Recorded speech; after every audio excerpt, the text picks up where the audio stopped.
Hello বন্ধুরা, রঞ্জিতার ঘরোয়া রান্নাঘর থেকে তোমাদের সবাইকে স্বাগত জানাই। আজকে তোমাদের জন্য নতুন একটা রেসিপি নিয়ে এলাম, চিতল মাছের পেটির ঝাল। প্রথমে আমি মাছগুলো নুন হলুদ মেখে রেখেছি, সর্ষে তেল গরম হয়ে গেছে।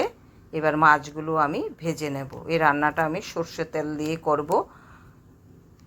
মাছগুলো আমার ভাজা হয়ে গেছে, এবার আমি তুলে নিচ্ছি।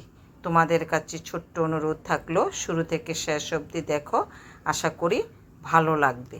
আমি যেইভাবে চিতল মাছের পেটির ঝাল রান্না করি সেটাই তোমাদের সঙ্গে শেয়ার করছি। যদি রেসিপিটা তোমাদের ভালো লাগে তোমাদের বন্ধুদের সঙ্গে শেয়ার করো। জিরে ফোড়ন দিয়ে দিলাম পরিমাণ মতো, দিয়ে একটু হালকা করে ভেজে নিচ্ছি। পেঁয়াজ কুচি দিয়ে দিলাম। যে যেরকম রান্না করবে সে সেরকম সব কিছু বাড়িয়ে কমিয়ে দেবে। নুন দিয়ে দিলাম পরিমাণ মতো, দিয়ে আমি পেঁয়াজটা একটু ভালো করে ভেজে নেব। এবার বাটা পেঁয়াজও দিয়ে দিলাম। এখানে একটা পেঁয়াজ ওটা একটু বেটে দিয়ে দিয়েছি।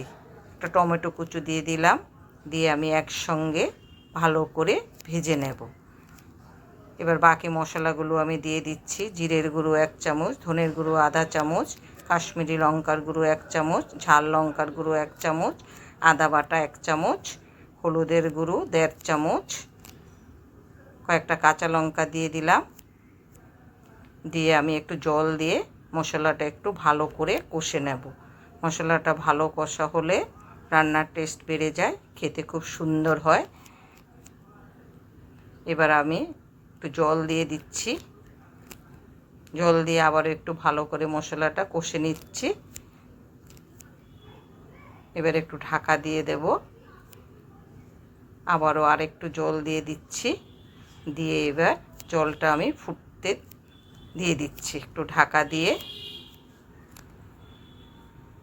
ফুটে উঠেছে। এবার আমি মাছগুলো সব আস্তে আস্তে দিয়ে দিচ্ছি। দারুণ একটা রেসিপি, গরম ভাতের সঙ্গে দুপুরে জমে যাবে। আমি যেইভাবে চিতল মাছের পেটি রান্না করি সেটাই তোমাদের সঙ্গে শেয়ার করলাম। যদি তোমাদের ভালো লাগে তোমরাও রান্না করে দেখতে পারো। একটু গরম মশলার গুঁড়ো দিয়ে দিলাম।